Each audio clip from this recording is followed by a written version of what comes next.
Nah ini Pak Eri sudah bergabung. Oke, saya akan ajak bergabung.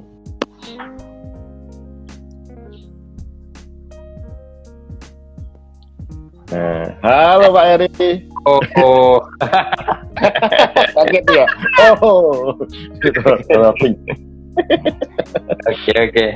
oke, langsung saya accept, tapi kan sudah ready. Yes. Nah ini beliau Pak Eri sudah bergabung, thank you banget. Dan Pak Eri, beliau ini sehari-hari di depan dashboard Facebook, di depannya Facebook dan Google ya Pak ya, hari-hari ini ngapain? ya. Iklan di situ setiap hari, membaca data, membaca grafik, mencari insight apa yang bekerja iklannya, apa yang tidak. Jadi beliau ini bisa tahu produk mana yang laris, produk mana yang perlu dioptimalkan. Gitu ya Pak Eri ya? Iya, kurang lebih seperti itu. Seperti itu. Terus, dan hari ini kita akan Pak Eri akan sharing ya, sama sekalian tanya jawab tentang bagaimana berjualan di Facebook di masa pandemi saat ini, dan bagaimana bisa langsung laris jual-jualan di Facebook. Kita harapannya kan begitu Pak Eri. Soalnya orang ini pada mau nggak mau harus online gitu kan. Kalau nggak online ya ketinggalan zaman. Bukan ketinggalan zaman, sudah nggak bisa kemana-mana. Iya, pandemi itu. Nah, dan bisa disampaikan bahwa bisa diakui bahwa orang kalau nggak online, nggak rutin online dan nggak cepat untuk belajar, ya ketinggalan. Iya, ketinggalan banget.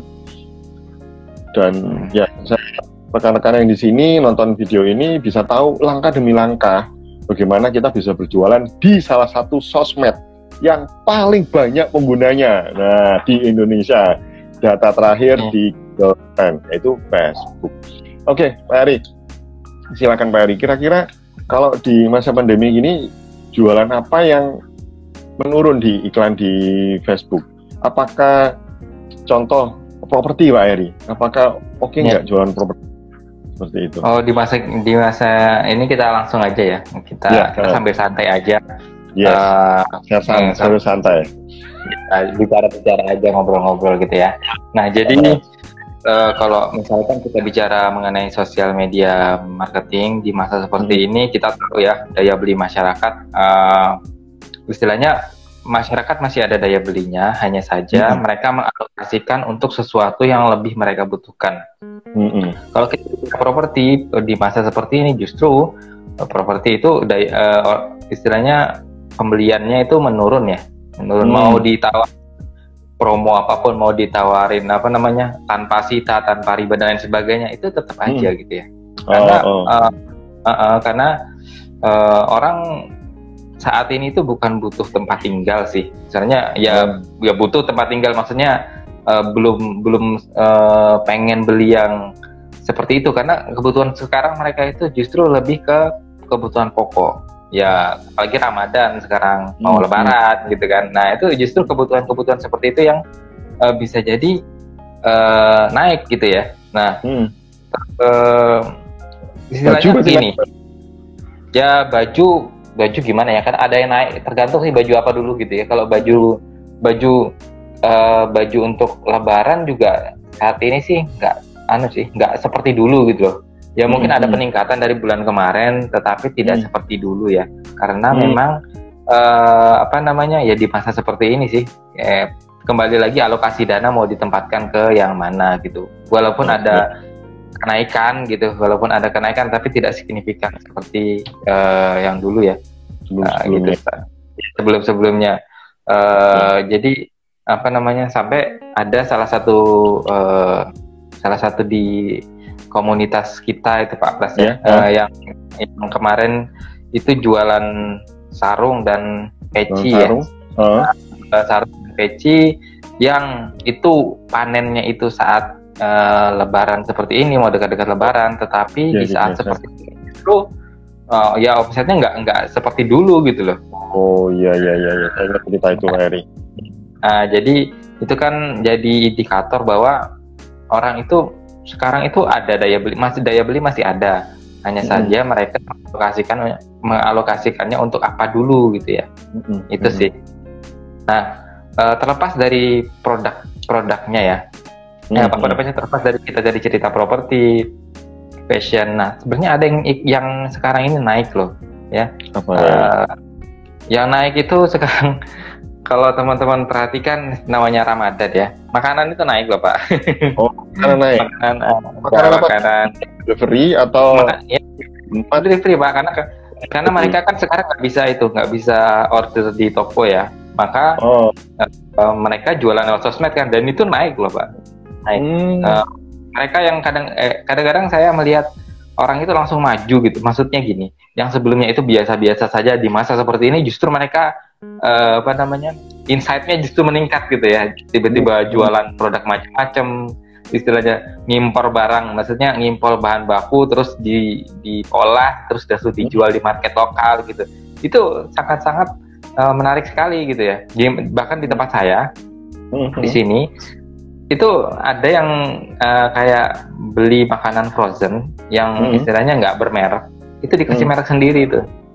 Nah itu, itu branding ya. Jadi di branding sendiri itu. Nah itu kan jadi peluang bisnis yang cukup baik gitu. Apalagi di masa seperti ini orang mau ke pasar Ramadan takut juga kan, ya nggak? Iya, iya. Corona itu. Ya, jadi ada produk yang meningkat dan ada produk yang menurun gitu. Kemudian yang meningkat juga itu jasa titip ya. Jasa titip itu sangat meningkat sekali. Jadi kalau misalkan ya jasa titip, orang sekarang nggak berani ke mall loh. Jadi ya istilahnya dia berani sih, cuman untuk kebutuhan tertentu aja kan. Nah, cuman kalau kita bisa mediasi itu akan jadi sesuatu yang tambahan ya. Tambahan itu. Jadi beberapa waktu lalu saya ya ada ya jasa titip itu ya. Itu membludak gitu ya, membludak. Hasilnya luar biasa. Saya pikir menurun gitu. Saya pikir daya beli masyarakat itu menurun untuk produk-produk jasa titip. Jasa titip itu kayak elektronik juga ada, kayak blender, rice cooker. Apa yang biasanya mereka titipi, Pak Eri? Kayak blender, rice cooker, kemudian kebutuhan rumah tangga gitu kan. Ya, itu kebutuhan rumah tangga itu pakai lemari-lemari itu iya mereka ada gitu. Istilahnya mereka itu sebenarnya nggak punya duit, Pak. Bukan nggak punya duit, cuman yang pertama nggak mau keluar gitu. Nggak mau keluar, juga takut kan keadaan sekitar. Iya.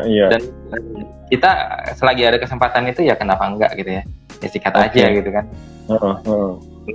Itu yang mengenai produknya ya, mengenai produk apa yang naik, produk apa yang turun. Nah teman-teman bagi yang mau mulai berjualan di sosial media gitu ya, istilahnya identifikasi dulu teman-temannya itu siapa gitu lah. Jadi teman-temannya siapa? Jadi misalkan kita punya akun Facebook kan, kemudian kita tidak bisa langsung jualan gerudukan ke mereka gitu. Identifikasi setiap hari gitu nggak bisa ya? Iya. Lihat dulu siapa mereka gitu ya. Lihat dulu kebanyakan siapa sih gitu loh. Kebanyakan siapa nih teman-teman saya, anak alay kah, ibu-ibu kah, bapak-bapak kah, gitu ya. Digital marketer kah, kah. Nah, harus menyesuaikan, jangan sampai kita jualan jualan produk-produk digital sedangkan teman-teman kita itu nggak ngerti apa itu produk digital gitu ya. Misalkan kita mau jual tools digital marketing gitu, teman-teman kita itu ibu-ibu rumah tangga yang kerjaannya sehari-hari ya ngurus anak, mereka belum tentu paham dengan alat-alat itu, software itu. Betul. Jadi pahami dulu siapa marketnya. Mau melempar produk ke ke sosial media, ke Facebook, ya lihat dulu gitu, lihat dulu. Nah, kalau bisa diidentifikasi, syukur gitu ya. Istilahnya mungkin kalau misalkan mau masuk market yang paling gampang itu masuk market makanan. Makanan itu kan semua orang ya butuh ya makanan ya, kayak makan camilan gitu ya. Kemudian kebutuhan makanan Ramadan itu it's okay gitu. Tetapi kalau mau masuk market yang lebih spesifik, contoh spesifik ya, yang lebih sorry ada telepon masuk tadi. Iya. Coba kemudian. Jadi misalkan kita mau market yang lebih spesifik, misalkan apa ya? Misalkan jual beli laptop atau kamera, itu kita harus mencari dulu audiensnya. Carilah orang-orang yang fotografi gitu ya. Cari marketnya dulu ya. Betul, cari marketnya dulu. Cari. Kita harus berteman dulu dengan mereka gitu ya. Tambah pertemanan dengan para fotografer, atau misalkan jual itu foto kamera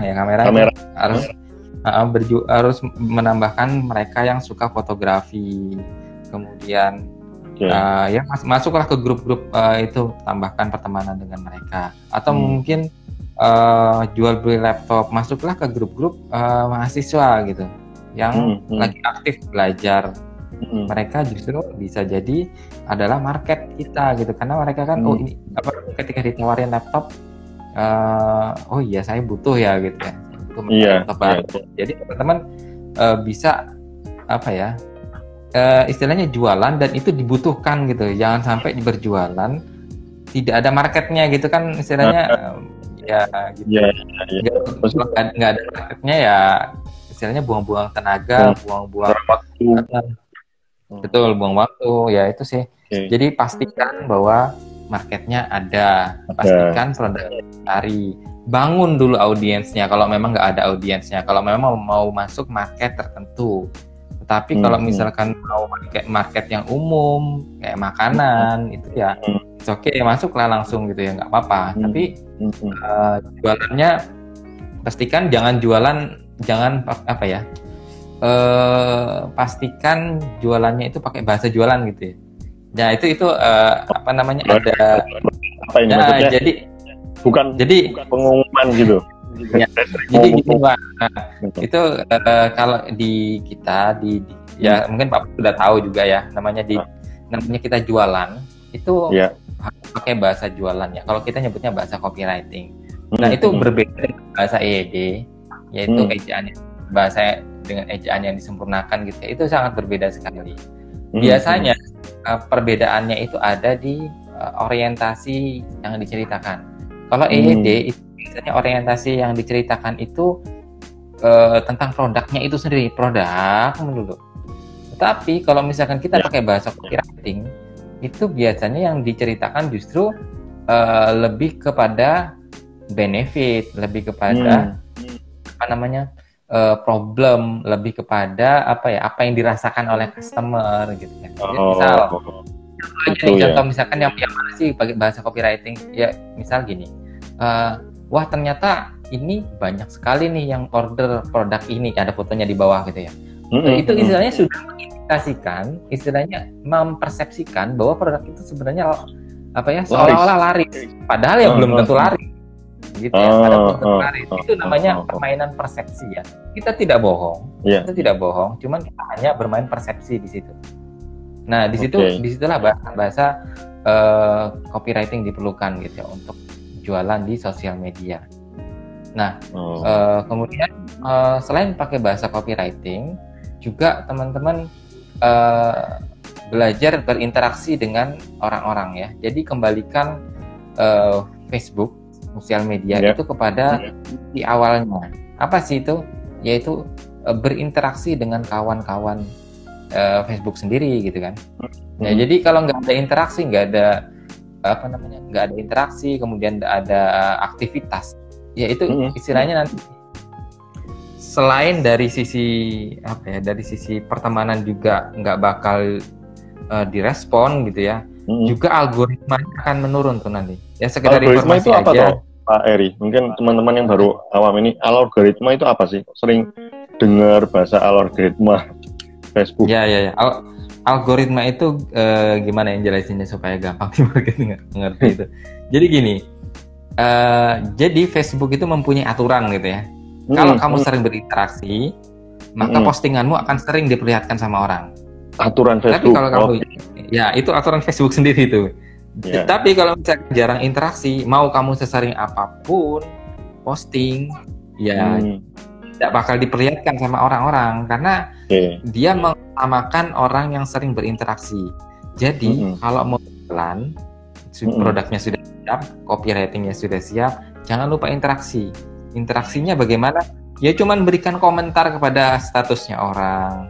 Oke, mendoakan juga, macam gitu ya, Heri ya. Nah ya istilahnya beri komentar komentar yang bijak, kontekstual gitu ya, kontekstual. Iya. Kadang-kadang kan ada yang cuma sip gitu ya, Heri ya. Sip gitu. Ya ada sih, gak apa-apa sih. Kadang-kadang ya ada komen titik gitu aja kan. Gitu ya. Iya. Kemudian beri like juga gitu ya. Kalau perlu ada share. Cuman kalau share itu jangan terlalu banyak nge-share.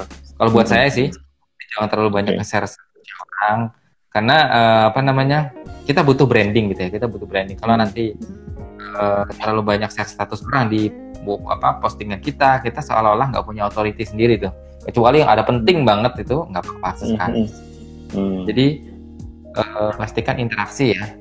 Dan terus jadi hukumnya gini ya, kalau interaksi dengan orang lain nggak dibalas komentar kita, misalkan kita komentar di status A gitu ya, kemudian kita berharap dia komen di statusnya kita, begitu status kita pasang status ternyata dia nggak komen tuh, nggak apa-apa, nggak usah baper gitu ya. Jadi tetap nanti status kita akan dimunculkan ke dia gitu, tetap status kita akan dimunculkan ke dia.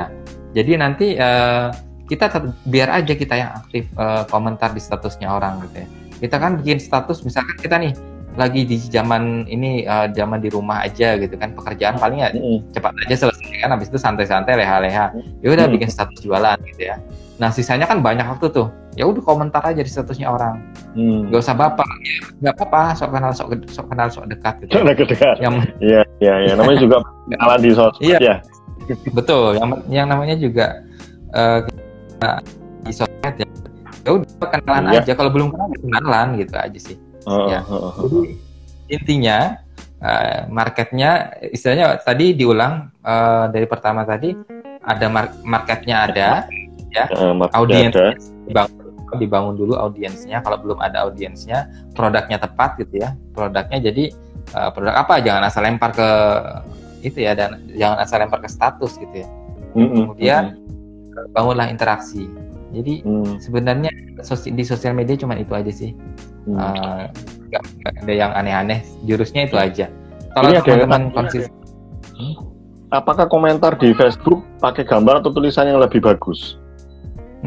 Nggak selalu sih. Komentar di Facebook itu istilahnya kontekstual dengan apa yang di statusnya mereka gitu ya.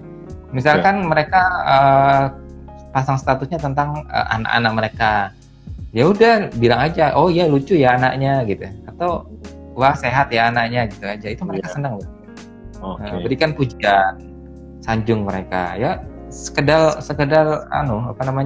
membangun interaksi dengan mereka. Nanti ketika kita terus menerus komentar di statusnya mereka, awal-awal mungkin nggak balas, tapi ada namanya hukum timbal balik. Pasti suatu saat mereka akan membalas gitu ya. Membalas sih, oh iya, sering komen di statusku, komen di statusnya dia gitu. Itu. Ya, berlaku juga manusia ya. Ya. Tapi ini berlaku hanya di Facebook personal, tidak berlaku di fanpage ya. Oh iya, terima kasih Pak Heri ya sekarang. Facebook personal ya. Personal ya. Jadi kalau di fanpage itu algoritmanya lebih berat lagi, maksudnya dia itu memang kecenderungannya buat iklan. Jadi misalkan gini, kita punya teman 5.000 di fanpage. Kita punya teman di Facebook personal kan maksimal 5.000. Misalkan kita punya like di fanpage 5.000 juga. Kita sama-sama posting, itu yang lebih banyak dilihat itu di Facebook personal. Itu sih. Jadi gunakanlah Facebook personal untuk interaksi ya. Kalau mau kalau mau ngiklan baru pakai di fanpage. Kalau buat saya. Yes. Ini ada pertanyaan, saya punya FB pribadi tapi nggak sesuai dengan jualannya yang sekarang. Apakah perlu bikin FB baru, Coach? Boleh, mau bikin FB baru atau pertemanannya berapa dulu? Kalau misalkan pertemanannya sedikit ya udah tinggal nambahin audiens yang baru aja gitu. Audiens cari-cari audiens di grup-grup yang berkaitan dengan marketnya kita gitu ya. Itu banyak sekali itu. Kalau misalkan teman-teman mau cari market blogger nih, udah masuk aja ke grup blogger, tambahin aja temannya. Tapi pelan-pelan ya. Jangan sehari 100 itu, nanti kena blokir nanti. Ya pelan-pelan. Mungkin 10 dulu di add, kemudian 2 jam lagi 10, 2 jam lagi 10, pelan-pelan aja. Ya. Oke. Itu aja sih. Nah, berarti membangun market, menambah pertemanan yang sesuai dengan target marketnya, lalu berjualan sesuai yang diinginkan target market, begitu ya Pak Eri ya? Betul sekali. Oke. Terus Facebook profile atau Facebook fanpage itu mana yang kalau pengen mau jualan dengan strateginya yang Pak Eri itu menggunakan Facebook profile, betul ya? Iya, betul, Facebook profile. Kapan kita perlu pakai fanpage, Pak? Kalau kita mau ngiklan. Kita mau ngiklan. Oh, oke. Kita mau ngiklan. Nah, Pak, kira-kira kalau orang sudah beriklan itu ya, ngomong-ngomong tentang iklan, apa yang perlu disiapkan selain budget ya? Terus pertanyaan paling sering itu berapa sih budget beriklan itu? Terus apakah saya baru punya produk langsung bisa langsung iklan atau bagaimana? Kira-kira persiapan awal beriklan itu apa yang diperlukan selain uangnya tentunya? Ya, selain uang, kita itu yang perlu disiapkan yang pertama adalah kalau saya dan tim, termasuk Pak Pras tim saya ya gitu ya. Biasanya yang kami lakukan ketika kita mau ngiklan, apa yang disiapkan? Yang pertama kita siapkan skrip buat video. Skrip buat video. Ya, jadi kita mau ngiklanin apa dulu. Nah, di situ kita akan buat penawarannya dalam sebuah video. Ya, video itu sebenarnya skrip video itu skrip video itu isinya juga copywriting sih, cuman dia akan diucapkan gitu ya. Nah, jadi itu. Yang kedua adalah yang perlu disiapkan adalah copywriting di ads. Copywriting. Biasanya sih isinya kurang lebih sama dengan yang ada di video. Cuman nggak apa-apa, jadi double shot gitu kan. Istilahnya yang mau baca tulisan juga boleh, yang baca yang pakai video juga. Oke. Nah, kemudian yang selanjutnya yang disiapkan adalah landing page ya. Landing page ini isinya juga copywriting. Page itu halaman website. Ya, halaman website ya. Halaman website. Jadi istilahnya gini, kenapa sih sudah ada tulisannya di iklan perlu landing page lagi gitu ya? Ya karena mereka butuh informasi lebih lanjut. Kadang-kadang ya ada isi ads copy, isi copywriting di iklan itu kurang lebih sama dengan landing page. Tetapi ketika diberi landing page itu tingkat orang yang order, yang pesan atau yang beli itu lebih tinggi. Kenapa? Karena orang butuh info lebih lanjut. Kadang-kadang kalau di iklan itu mereka baca sekilas aja. Gitu. Sekilas aja. Kadang-kadang juga lihat video juga cuman berapa puluh detik pertama gitu. Habis itu mereka langsung klik tombol CTA, call to action, diarahkan ke website. Nah, justru kadang-kadang kalau misalkan untuk produk tertentu yang butuh edukasi, ketika langsung diarahkan ke nomor WhatsApp itu justru nggak bagus gitu Pak, nggak bagus. Justru mereka mantul gitu loh. Beriklan langsung diarahkan WA itu mantul. Ya, iya itu untuk produk-produk yang edukasi itu nggak bagus. Edukasi. Kalau pakaian? Kalau pakaian bisa pakaian bisa.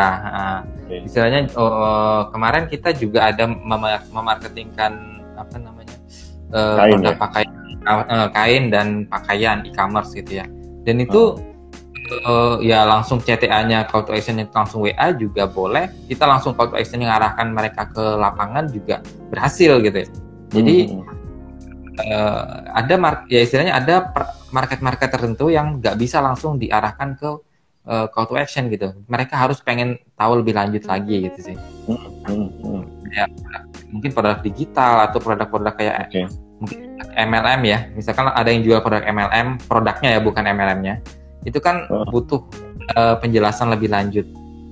Itu ya memang harus diterangkan tuh produk tentang apa gitu ya. Kayak misalkan contoh ya, saya nggak jualan Ya, contoh jualan bioglas, bioglas Ya, yang tahu. terkenal. Itu kan produk MLM ya. Nah, itu kan ketika orang itu melihat bioglas, ini apa sih sebenarnya? Nggak tahu. Jadi kadang-kadang ini apa sih bioglas? Kayak apa namanya, tempatnya abu rokok, kayak piring gitu kan? Iya. Ya itu jadi kayak asbak rokok gitu kan. Nah itu orang butuh penjelasan. Ini apa sih fungsinya, apa sih manfaatnya, apa sih? Ini kok kayak asbak rokok kok harganya 800.000? Apa manfaatnya kan? Karena kan pikir panjang gitu. Karena duit 800.000 tidak sedikit gitu. Tidak kayak 35.000 beli kaos kaki gitu ya. Jadi itu edukasi lebih lagi di website. Nah, yang kalau yang berhubungan dengan iklan, ya itu sih yang kita siapkan. Kalau mau berikan pertama video, copywriting, kemudian nah ini copywriting. Pak Eri menyebut copywriting itu 2 kali, Pak Eri. Copywriting itu apa sebenarnya? Copywriting isinya copywriting. Copywriting itu apa? Ya. Mungkin ada yang belum mengerti apa sih copywriting. Jadi copywriting itu kayak bahasa promosi yang menjual. Jadi ada perbedaan bahasa yang digunakan di EYD sesuai dengan grammar istilahnya ya, dengan bahasa penjualan. Bahasa penjualan itu bisa jadi tidak sesuai dengan EYD. Bahasanya nyeleneh, lu gua gitu ya. Tapi itu kadang-kadang bisa menjual, tergantung siapa yang dituju. Tapi kalau bahasa EYD, itu dia berfokus pada produknya gitu. Terlalu menceritakan begini bla bla bla dan lain sebagainya gitu ya. Tapi kalau kita bahasa copywriting itu berfokus kepada problem solving dan benefit itu. Lebih fokus pada problemnya customer. Ini seperti yang Pak Eri sampaikan tadi di awal ya. Jadi buatlah kalimat yang bukan EYD tapi yang ada penjualannya ya. Dan namanya itu nanti copywriting ya Pak Eri ya. Kalau boleh tahu, kasih tips copywriting misalkan jualan produk tadi itu Pak Eri produk apa ya contohnya? Baju misalkan.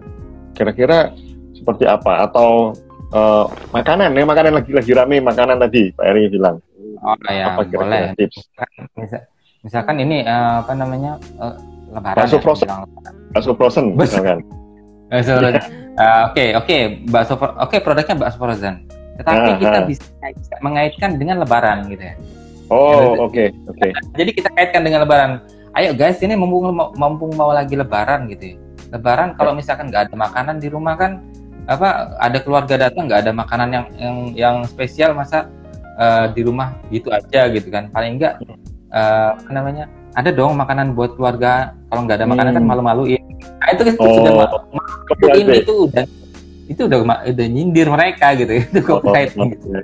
Jadi kita ada memasukkan emosi problem atau problem istilahnya problem ya. Ini ada memasukkan problem mereka gitu ya. Istilahnya malu-maluin itu kan menjadi problem buat mereka gitu ya. Nah itu kita itu udah masuk copywriting tuh. Copywriting. Iya, saya sering banyak mungkin teman-teman juga mendengar copywriting itu apa, terus fungsinya apa. Ini copywriting kalau buat iklan. Nah kalau buat status biasa pakai copywriting juga bisa ya Pak Eri ya? Sangat bisa. Jadi copywriting itu tidak hanya untuk website. Tapi untuk ya tadi saya sebutkan sebelumnya, bisa untuk skrip video yang mau diucapkan itu ditulis dulu, dihafal.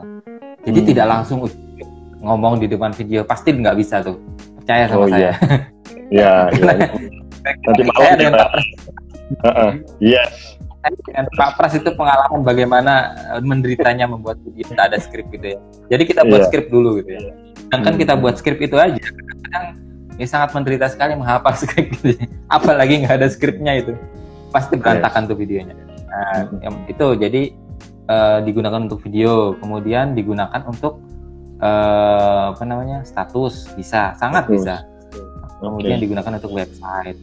Jadi apapun kalau kita menggunakan bahasa tulisan atau bahasa istilahnya yang diucapkan, itu sangat bisa menggunakan bahasa copywriting.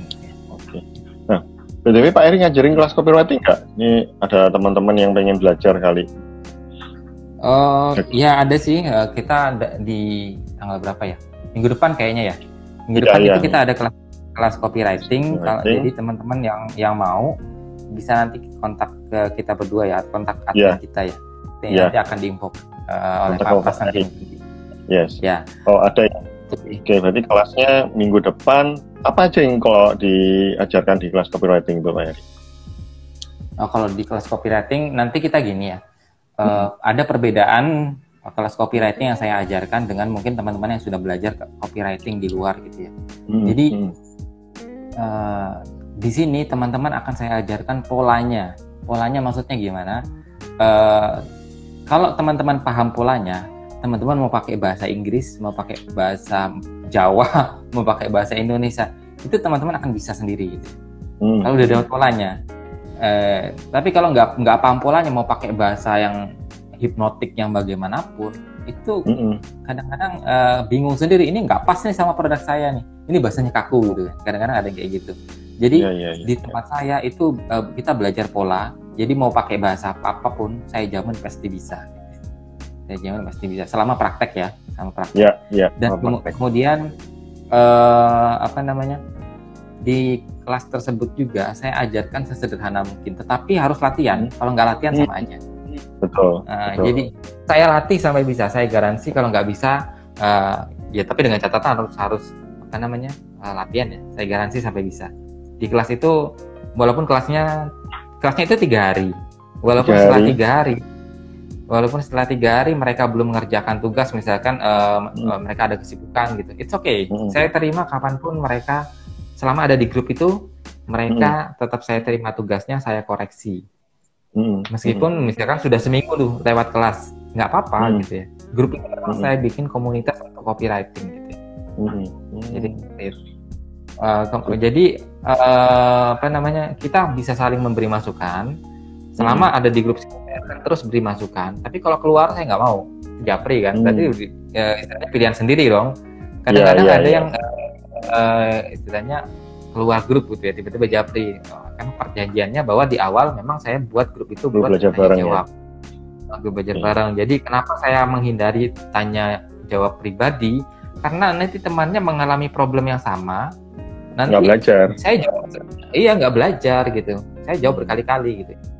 Jadi memang saya buat belajar mereka gitu sih. Bersama. Nah, ini ada pertanyaan. Berarti kalau mau iklan medsos jualan kita harus punya web dulu ya, Coach? Tergantung apa yang dijual dulu. Yang tadi seperti saya bilang, kalau misalkan jual produk seperti jual katalog baju itu bisa langsung CTA-nya Messenger. Bisa langsung suruh ke tokonya kita, itu nggak apa-apa. Tapi kalau misalkan mau direct sales mau transferan, ya transferan itu harus pakai web.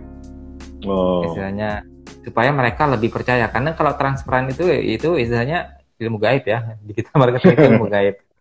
Orangnya nggak ketemu tapi percaya gitu ya. Itu cara salah satunya ya dengan web itu, dengan memberikan testimoni, ya meyakinkan bahwa ini profesional gitu ya. Gitu. Seru banget. Terus tadi saya menyampaikan ini ada di brosur saya ini kan strategi jualan online di Facebook langsung laris manis. Nah itu sebenarnya langsung laris manis jual di Facebook itu bisakah Pak Heri langsung, misalnya kita lagi jualan, nah persyaratan apa saja agar langsung laris manis nih? Yang bagi teman-teman yang tahu. Ya, jadi kalau teman-teman udah nemu kebutuhan marketnya. Kebutuhan marketnya udah ketemu, nah itu sudah bisa langsung lempar produk gitu. Jadi jualan di sosial media itu selama teman-teman itu udah kenal sama teman-temannya, istilahnya siapa mereka, itu gampang banget jualannya gitu ya. Nah, contoh kayak tim saya gitu ya, tim saya udah tahu gitu ya, oh ini orang marketnya itu udah teman-temannya adalah ibu-ibu gitu, ibu-ibu pekerja ataupun ibu rumah tangga yang dia tahu bahwa mereka itu butuh kebutuhan rumah tangga gitu. Jadi tinggal lempar produk, lempar gambar, dikasih tulisan copywriting sedikit, itu udah mereka bilang, wah ini mbak ini apa tebar racun lagi, tebar racun sampai dibeli tebar racun. Akhirnya mereka beli lagi kan? Akhirnya mereka beli lagi gitu ya. Karena mereka, waduh mbak ini gitu ya, produknya bagus-bagus, tebar racun lagi gitu. Cocok itu sudah beli gitu ya Pak Heri ya. Nah, produk apa itu yang Blender itu ya? Ya, Blender gitu ya. Kemudian kadang juga ada apa namanya, rice cooker itu ada juga gitu ya. Itu sih. Kita tinggal mengaitkan aja. Blender itu kan kadang ada blender pentol itu ya, blender pentol yang buat apa namanya, buat bikin pentol itu, buat menghaluskan daging. Kita tinggal ngaitkan aja. Kan mau pakai copywriting contoh nih. Contoh Bunda ini, Bunda ini apa namanya, kalau sekarang kesulitan buat ngolah daging ini loh, ada blendernya. Blendernya ini kalau pakai blender ini udah nggak perlu lagi ngulek daging, numbuk daging, itu kan berat banget kan. Nah itu sudah bahasa copywriting tuh, Pak. Istilahnya udah mengaitkan sama buah hati, udah emosinya terbangun tuh. Gitu. Nah jadi ada faktor-faktor pemicu yang memicu mereka untuk membeli dibandingkan dengan ini blender buatan luar negeri. Spesifikasinya kecepatan turbo itu nggak make sense buat mereka buat beli gitu loh, karena mereka nggak ngerti gitu loh benefitnya buat mereka. Benefitnya buat mereka apa? Terus kalau turbo kenapa gitu loh? Mereka nggak. Tapi mereka lebih mengerti. Mereka itu dikaitkan dengan bikin olahan pentol pakai daging gitu ya. Gimana ngolah dagingnya pakai blender ini aja gitu ya. Ini memang khusus untuk blender bikin makanan bayi. Oh itu udah kelopak-kelopak mereka. Karena mereka ada problem masalah buat bayi itu ya, makanan bayi ya. Betul. Ya jadi itu sih. Ya. Pak Eri, ada pertanyaan ini Pak. Dari Wester rilis, bagusan hard selling atau soft selling kalau untuk tawarin program diet online Pak? Diet tergantung online. Marketnya kemana. Tergantung orang-orangnya, teman-temannya itu mengerti nggak mengenai diet online, atau memang orang-orangnya butuh nggak diet online itu. Seandainya memang teman-temannya adalah berasal dari komunitas diet atau berasal dari komunitas kesehatan, itu bisa langsung di pelan-pelan di hard selling ya. Tetapi kalau misalkan tidak semuanya, istilahnya mereka belum aware, itu harus diedukasi pakai soft selling. Ya, aware akan diet, berat badan ideal gitu ya. Mereka harus dijuali soft selling dulu, istilahnya ada edukasinya, atau dimasukkan ke grup dulu, grup komunitas diet. Nah di situ di grup itu baru di hard selling boleh. Tapi kalau pertemanannya itu majemuk, tidak semuanya peduli kesehatan, itu disaring dulu, masukkan mereka ke grup yang pengen niat-niat pengen berat badan ideal, itu masukkan ke grup, diedukasi, baru di situ bisa bisa di hard sellingin gitu ya. Hard selling, jadi depends on target marketnya ya. Betul. Oke, jadi target market ini sudah paham nggak keuntungannya dengan produk yang ditawarkan, atau jangan-jangan belum? Kalau dikasih hard selling mantul, kalau mereka itu gunakan soft selling, gitu ya Pak Eri ya. Oke. Betul. Baik, silakan bagi yang ada yang bertanya. Iya. Nah, di copywriting, saya sering mendengar bahwa kalau kita menggunakan kalimat copywriting itu ada hypnotic. Pak Eri pakai nggak kalimat kayak gitu itu? Hypnotic selling? Kadang pakai, kadang nggak. Kebanyakan? Kebanyakan nggak. Kebanyakan nggak. Tapi cukup efektif kan Pak Eri? Tetap efektif. Bahasa hipnotik itu sebenarnya pelengkap aja gitu, istilahnya mau memaksimalkan hasil. Bahasa hipnotik, NLP itu bahasa istilahnya buat tools tambahan saja. Tetapi pada dasarnya copywriting sederhana banget. Kalau teman-teman di kelas saya itu kelas Pak Eri ya, di kelas copywriting gitu ya, itu teman-teman ketika paham polanya itu sudah gitu doang gitu ya. Iya gitu doang. Tapi kalau mau misalkan per kalimatnya mau ditambah disusupin sama NLP, kemudian disusupin sama bahasa hipnotik, it's okay, nggak masalah gitu. Justru lebih bagus gitu ya. Nah, justru saya di sini memisahkan antara, di kelas saya itu saya memisahkan antara NLP kemudian bahasa hipnotik dengan benar-benar copywriting. Pure copywriting. Pure copywriting. Karena ketika ada ya sebenarnya yang membuat rumit sih ada bahasa-bahasa itu sebenarnya, yang membuat rumit ini bahasa itu gitu loh, karena saya sendiri pernah belajar dari awal copywriting itu rumit sekali. Saya bilang kalau cara belajarnya seperti ini nggak nyambung tuh gitu ya. Kecuali memang ditunjukkan dari awal belajar sama ahlinya, tiap hari ngelihat dia nulis, itu baru paham cara nulis dia gimana gitu ya. Tetapi kalau misalkan diajarin per kata per kalimat gitu ya, wah itu apa namanya akan sulit sekali gitu kan. Sampai saya paham, titik saya paham, oh ternyata copywriting itu seperti ini tuh gitu ya. Dari A sampai Z. Nah itu diformulakan Mbak, diformulakan semua. Jadi mereka itu bisa ngikutin formulanya. Baru nanti setelah formulanya dapat, baru mau nyisipin bahasa NLP, mau nyisipin hipnotik, bahasa hipnotik, oke, nggak masalah. Nanti aja. Jadi bangun formulanya dulu. Nah ini ada pertanyaan, perlu kreatif nggak kalau bikin copywriting? Idenya biasanya dari mana Pak? Supaya bisa kreatif bikin copywriting? Biasanya idenya itu muncul dari identifikasi problem, masalah. Jadi masalah orang. Misalkan orang itu tadi misalkan ada problem. Ini produk weight loss ya. Ya, weight loss tadi ada pertanyaan diet ya. Ya. Nah, bisa jadi di satu saat kita menulis tentang bahayanya memiliki berat badan berlebih, dan itu nanti terakhir dikasih CTA bahwa masuk ke grup kesehatan. Di waktu yang lain kita bisa membahas tentang bagaimana membuat berat badan ideal gitu. Jadi produknya sama, tetapi bisa angle-nya berbeda gitu ya. Kemudian biasanya satu orang itu punya beberapa angle gitu ya. Yang tadi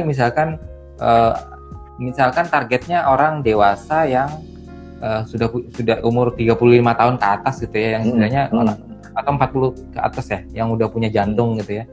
Nah itu kita bisa ambil beberapa angle tuh, misalkan bahaya jantung pada orang berat badan berlebih, kemudian bahaya kanker, kemudian bagaimana mengidealkan berat badan yang sudah terlalu numpuk lemaknya gitu kan. Nah itu bisa buat angle dari situ, nanti di akhir bisa diarahkan ke CTA. Kemudian mungkin CTA juga call to action ya. Call to action. Nomor telepon atau nomor telepon atau diarahkan ke grup atau diarahkan kemana gitu ya. Yang penting harus disuruh untuk apa tuh, setelah akhir itu disuruh ngapain setelah baca tulisan itu. Nah itu. Kemudian contoh lain misalkan untuk anak-anak yang sekolah tuh, anak-anak sekolah yang punya berat badan lebih gitu ya. Oh iya. Bagaimana itu angle-nya beda lagi tuh nanti. Misalkan bahasanya beda lagi, jadi nggak bisa pukul rata ya Pak? Iya, nggak bisa pukul rata. Kalau tadi bisa kita ambil problem dari orang jantung gitu ya. Problem dari orang kanker, pemicu kanker gitu ya. Kita nanti untuk anak sekolah itu beda lagi. Misalkan, tahu nggak sih berat badan ideal itu sangat disukai oleh para siapa gitu Pak. Jadi bisa pemicunya adalah pasangan, pacar. Nah, itu bisa pemicu-pemicu yang bisa dijadikan angle tulisan. Jadi copywritingnya itu nggak monoton gitu lah, nggak monoton. Problemnya berbeda. Tiap orang yang berbeda itu mempunyai beberapa angle. Jadi beda orang tentu beda angle. Ya, sedangkan satu orang aja bisa angle-nya berbeda-beda gitu ya. Pembuatan copywritingnya. Jadi kalau kita mulai dari problemnya mereka, itu kita bisa buat copywriting yang unlimited, apapun problem mereka. Gitu. Itu sih. Thank you banget. Dan formula itu dibagikan di kelas copywriting ya Pak Eri ya? Kelasnya Pak? Oh ya. Pak Eri. Betul. Apa judul kelasnya Pak Eri? Copywritingnya? Kelas saya namanya copywriting shortcut. Jadi kenapa namanya shortcut? Seperti yang saya bilang tadi, saya mencoba memotong yang rumit-rumit, saya jadikan sederhana, saya jadikan sebuah pola gitu. Jadi tapi yang sederhana itu ketika mau ditambahkan sesuatu yang lebih powerful kayak bahasa hipnotik, kemudian bahasa NLP, itu lebih powerful. Ini ada pertanyaan, cek iklan kita dilihat bagus atau tidak, bagaimana supaya nggak rugi kita beriklan, terus berbayarkah kelas copywriting? Yang cara ngecek kelas copywriting bayar berapa Pak copywritingnya? Oh iya, kelas copywriting itu investasinya ya, itu sebagai pengabdian kita aja sebenarnya ke teman-teman digital marketer atau teman-teman pedagang gitu ya. Itu kelasnya cuma 99.000. Itu cuman tanda jadi doang bahwa teman-teman serius buat belajar gitu ya. Apa sih 99.000 itu? Cuman seharga kaos Kalau sebelum premium kan nggak lebih mahal dari itu gitu ya. Tapi teman-teman bisa gunakan ini seumur hidup ketika teman-teman bermain iklan, bermain jualan. Kemudian apalagi teman-teman main apa namanya video marketing ya, video YouTube gitu ya. Video marketing yang Pak Pras nanti ada kelasnya itu ya. Nah itu sangat powerful sekali gitu ya, sangat powerful sekali. Ya cuma 99.000 buat itu ya investasi seumur hidup ya. Jadi nggak ada anunya ya, istilahnya itu sangat berharga sekali kalau teman-teman. Istilahnya ini 99.000 cuman untuk apa ya, tanda jadi teman-teman, keseriusannya teman-teman, daripada saya beri ke kelas gratisan itu apa ya tambah jadi bahan sampah gitu loh. Lebih baik saya kasih ke teman yang mau ada tanda jadi gitu ya, tanda jadi bahwa itu serius teman-teman pengen belajar. Ya, bagi yang serius belajar silakan langsung hubungi DM Pak Eri atau saya ya untuk tahu kapan kelas copywriting-nya, info lengkapnya seperti itu, nanti bisa daftar di admin kami. Ya, dan ini diadakan minggu depan, segera untuk daftar, karena kelasnya sudah pribadi, sudah belum dibuka, sudah ada yang daftar loh, Pak Eri. Iya, betul. Beberapa kemarin sudah daftar duluan ya. Padahal saya belum ada membuka itu. Ya, ini buat Pak Mas Didit, Pak Didit, silakan hubungi kami DM ya. Nanti kita akan infokan nomor teleponnya admin. Nah, ini ada pertanyaan tentang iklan FB Ads ya Pak Eri. Ini kalau agar kita iklannya nggak rugi, nah itu bagaimana caranya? Iklan supaya nggak rugi. Ya ini. Itu iklan bagus atau tidak? Nah, gimana? Cek iklan bagus atau tidak itu ya dari hasilnya. Kalau nggak ada apa tujuan iklannya dulu. Kalau nggak ada hasilnya ya itu jelek. Kalau misalkan ada pembelian terus biaya iklan itu tidak lebih besar daripada profit yang diiklankan, ya itu udah untung. Supaya nggak rugi beriklan, ya buatlah penawaran sebaik-baiknya, pakai bahasa copywriting, pakai video marketing yang ada skripnya gitu ya, yang ada skrip copywritingnya. Kemudian kalau target sih saya nggak terlalu target. Yang penting targetnya bahwa misalkan jualan ke ibu-ibu itu udah tepat umurnya sekian sampai sekian. Kalau target interest itu saya nggak terlalu ambil pusing gitu ya. Kadang-kadang ada interest yang nggak nyambung, itu justru profit gitu ya. Jadi yang penting teman-teman tahu siapa yang dituju, berbahasalah kepada mereka. Misalkan teman-teman menyapa anak-anak alay gitu ya, sapalah pakai bahasa alay. Mereka akan lebih nyaman dengan bahasa itu. Itu copywriting tuh, copywriting. Ya, jadi ketika teman-teman marketnya adalah anak-anak alay, ya pakailah bahasa alay. Halo guys gitu. Halo guys gitu ya. Lu tahu nggak gitu ya? Lu tahu nggak bla bla bla. Nah, itu kan bahasa-bahasa alay zaman sekarang ya. Kalau targetnya mereka ya pakai bahasa alay. Kalau misalkan targetnya ibu-ibu, sapalah seperti ibu-ibu gitu. Halo bunda, tahu nggak sih ya bla bla bla gitu ya. Intinya berbahasalah kepada seorang ibu gitu ya. Nah, jadi itu mereka akan nyaman sekali. Kata-kata kita itu sangat mempengaruhi siapa yang akan datang. Ya, saya infokan ini yang tidak dibagikan, tidak semua orang tahu. Kata-kata kita di iklan, copywriting kita di iklan itu sangat mempengaruhi siapa yang datang.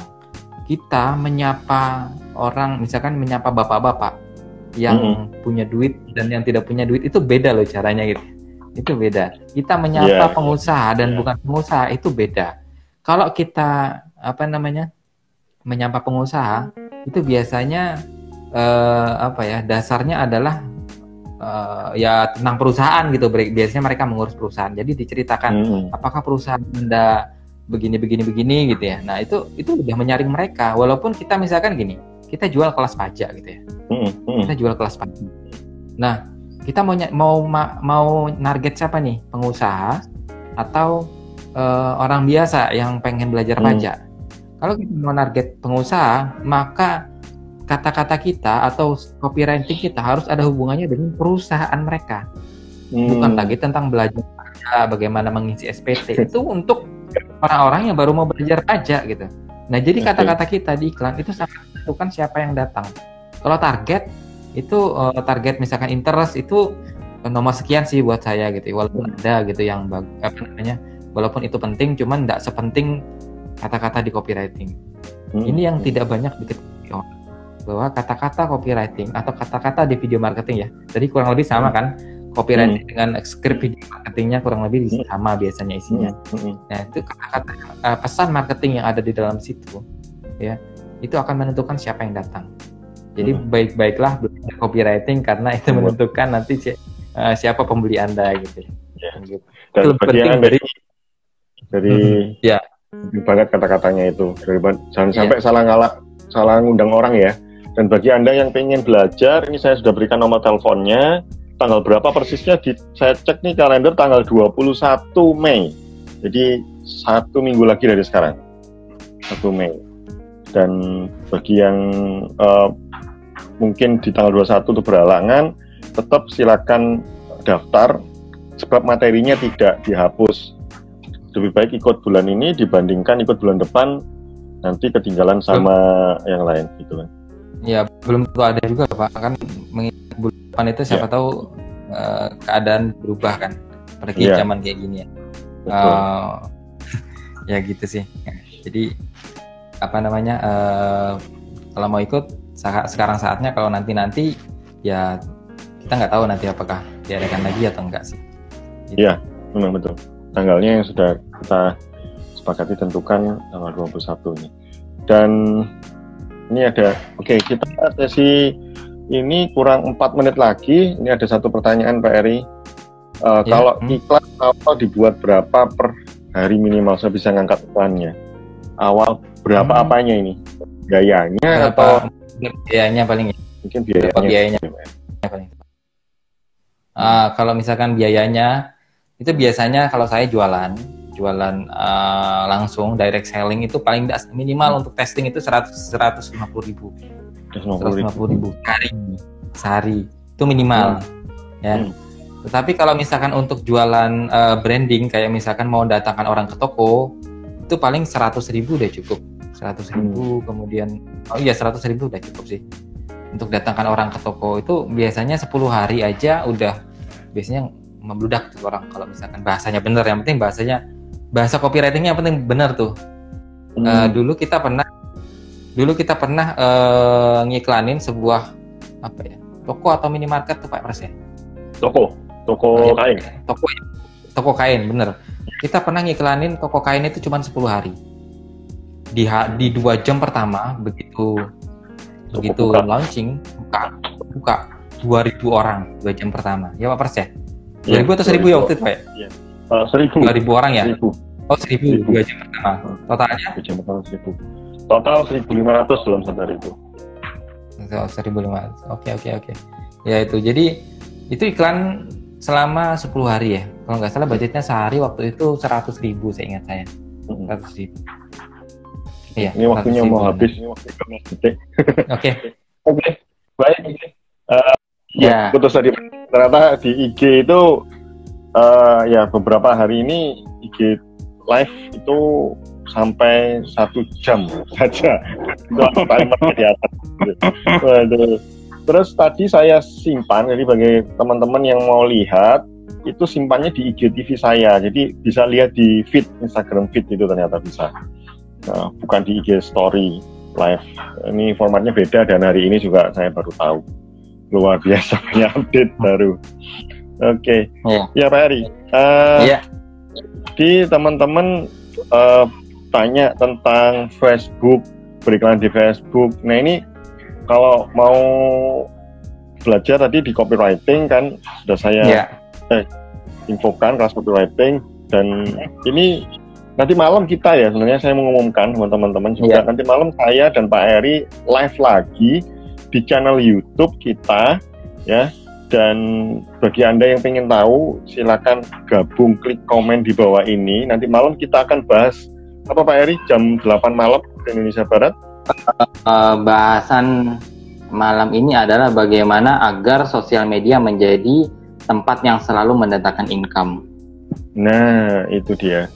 Jadi agar nggak ketinggalan infonya, silakan komen di bawah. Nanti saya akan berikan link untuk bergabung ya, link bergabung nanti malam jam 8.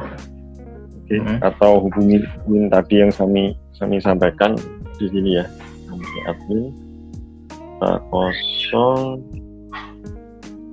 Nah ini, jadi nanti silakan hubungi itu untuk dapat link ke akses kita malam ini ya. Saya sangat Eri. Jadi bagaimana agar sosial media tempat yang selalu mendatangkan income? WA aja. Ya aja ke dia bilang mau ikut webinar seminar online malam ini ya. Ini jam 8. Oke. Dan ya seru banget ini, kita sehari ada 3 kegiatan bersama. Hari ini live, sebentar lagi nanti kelas video marketing. Jadi bagi Anda yang belum tahu bergabung ya, itu silakan komen DM bergabung di kelas sosial media video marketing revolution nanti malam pukul 7. Iya. Ya, setelah tarawih jam 8 ya. Kita setelah tarawih jam 8 kok kelas. Iya, jadi nggak apa-apa sih. Ini mau gabung tapi tarawih. Kita ini kelas apa dulu? Kalau misalkan kelas online-nya kita setelah tarawih kok. Kelas video marketing juga setelah tarawih, Pak ya? Iya, jam 7. Iya. Tergantung tarawihnya berapa rakaat. Tarawihnya rakaatnya banyak, ya lama. Oke, baik. Itu aja dulu.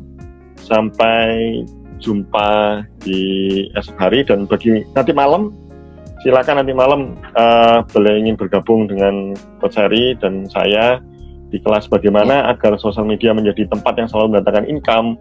Nanti malam kita akan berikan linknya di dalam sebuah grup nama Grup Money Attractor. Bagi yang ingin gabung di dalam grup itu, silakan komen di bawah, dan kita lakukan bukan hanya 1 hari, selama 7 hari ke depan berturut-turut. Betul kan? Betul sekali. Ini baru materi hari pertama ya. Hari pertama, jangan sampai ketinggalan. Ini kalau kita ngadakan workshop biayanya itu sekitar 2 jutaan dan 2 jutaan betul. 1,9 ya biasanya. Di masa pandemi ini free. Jadi pastikan manfaatkan kesempatan ini benar-benar. Silakan bergabung dengan DM, nanti saya akan berikan link untuk masuk ke grupnya. Saja. Coach Heri, ada yang mau disampaikan untuk terakhir? Itu aja, mungkin jangan lewatkan kesempatan nanti malam ya, karena tidak setiap saat kita berbagi full-fullan seperti ini, istilahnya benar-benar cor-coran bagi-bagi materi gitu ya. Karena yang kita bagikan itu adalah hasil pengalaman kita. Kita tidak belajar dari kita tetap belajar dari buku, tetapi yang kita bagikan itu adalah intisari yang kita praktekkan gitu. Yang mana yang dari buku itu working, yang mana yang tidak working, itu yang biasanya sering kita bagikan. Dan itu biasanya itu berbayar Pak Pras ya. Kita tidak gratisan, karena biasanya kalau materi gratisan kan ya sekedar ya ditaruh gitu aja gitu ya. Oh ya sudah, materi gratisan gitu. Tetapi kesempatan seperti ini kita pengabdian kita kepada masyarakat ya, Digital Marketing Academy pengen berbagi manfaat kepada orang-orang yang pengen mengonlinekan bisnisnya lewat sosial media tapi nggak tahu caranya gimana, yaitu ke kelas kita aja gitu. Kalau mumpung gratis gitu ya, itu sih. Nah, ini ada Cakebox Surabaya mau gabung dong. Oke, nanti malam saya akan lagi berikan linknya. Sudah DM Pak Heri. Siap. Thank you banget Pak Heri buat semuanya. Sampai jumpa di lain waktu. Sampai jumpa nanti malam Pak. Ya, sampai jumpa nanti malam. Silakan yang di IG biar kita ketemu lagi sebentar lagi, 3 jam lagi. Ya, silakan komen di bawah atau komen DM, nanti saya akan berikan linknya. Thank you. Thank you Pak Heri buat waktunya. Assalamualaikum warahmatullahi wabarakatuh.